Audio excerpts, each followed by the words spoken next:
queridos alunos, tudo bom com vocês? Vamos para mais uma aula.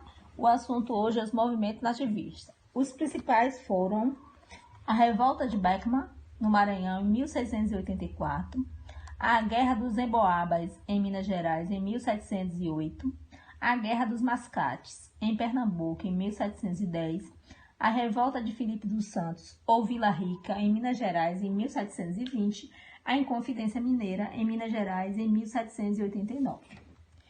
Vou iniciar falando da Revolta de Beckman. Aconteceu no Maranhão, como já foi dito, no ano de 1684.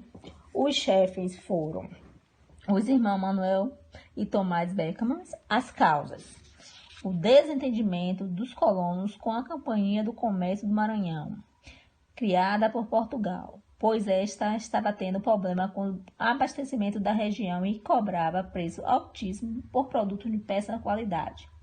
Outro problema era a falta de mão de obra, pois Portugal havia feito um acordo com os colonos de mandar 500 escravos por ano ao Maranhão e não o cumpriam. O resultado foi a escravidão dos indígenas. Essa atitude não era permitida pelos jesuítas, que lutou contra esse tipo de escravidão.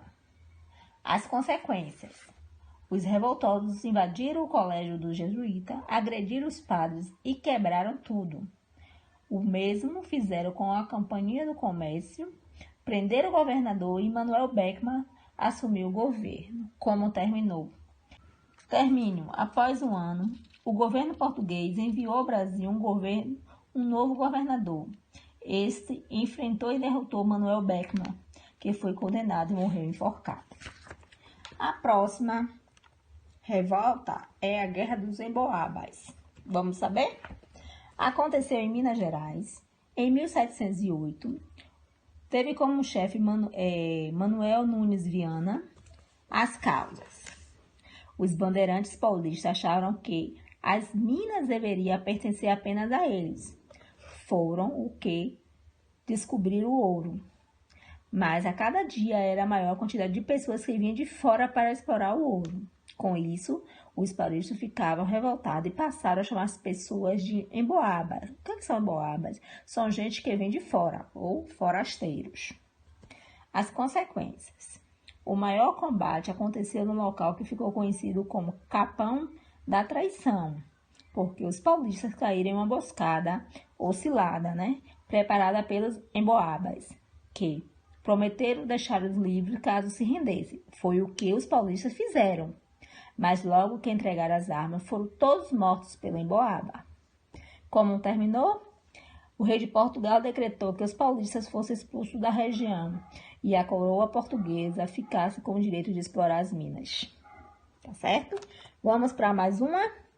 Agora a gente vai falar da Guerra dos Mascates, que as Guerras do Mascate aconteceram em Pernambuco, em 1710. O chefe foi o senhor de Engenho. O assunto agora é a Revolta de Felipe dos Santos, ou Vila Rica, que aconteceu em 1720, em Minas Gerais, tendo como chefe Felipe dos Santos. As causas: Portugal queria controlar a extração de ouro e mandou criar casas de fundição, onde todo ouro encontrado deve ser entregue para ser transformado em barras. Uma parte dele ficava com o governo como pagamento de imposto, chamado de quinto, que era 20% de todo o ouro extraído, pertencia a Portugal. As consequências: alguns tempos depois, uma multidão de revoltosos dirigiu a casa do governador. Os manifestantes, chefiados por Felipe dos Santos, queriam que o governo mandasse diminuir os impostos e fechasse as casas de fundição. Temeroso, o governo prometeu atender às reivindicações. Como terminou? O governo mandou prender os chefes do movimento e suas casas foram queimadas. Felipe dos Santos foi enforcado em praça pública. Agora vamos para a Inconfidência Mineira, que vocês já viram um pouquinho sobre ele, A Inconfidência Mineira aconteceu em 1789, em Minas Gerais, tendo como chefe Joaquim José da Silva Xavier, Tiradentes.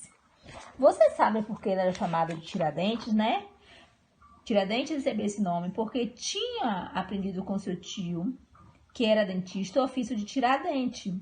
Existia também a profissão de mascate, garimpeiro e alfaiate de cavalaria. As causas desse movimento foram: o governo português ameaçou aplicar o derrama, que era a cobrança forçada de imposto. A coroa portuguesa queria proibir outra atividade na região das Minas, para que todos os escravos trabalhassem na exploração do ouro. Mandou fechar as fábricas de tecido para que os brasileiros fossem obrigados a comprá-la de Portugal. E a cada ano era entregue a Portugal 1.500 quilos de ouro, certo? Caso essa quantia não fosse atingida, a população deveria completar essa cota. E como era feito isso? Os soldados entravam na casa e pegavam os objetos de valor das pessoas. Isso era chamado de derrama. Portugal ainda proibiu o uso de estrada do interior para o litoral, temendo o contrabando de ouro. As consequências: padres, poetas, escritores, mineradores, militares e outros se uniram para lutar contra a opressão do governo de Portugal. Os participantes eram chamados de inconfidentes. Eles queriam que a coroa perdoasse as pessoas que tinham dívida com Portugal e criasse universidades, acabasse com os impostos cobrados na mineração, construísse fábricas. Os radicais também queriam a proclamação da República, separando-se de Portugal. Entretanto, não queria acabar com a escravidão, pois era um movimento eliticista ou burguês.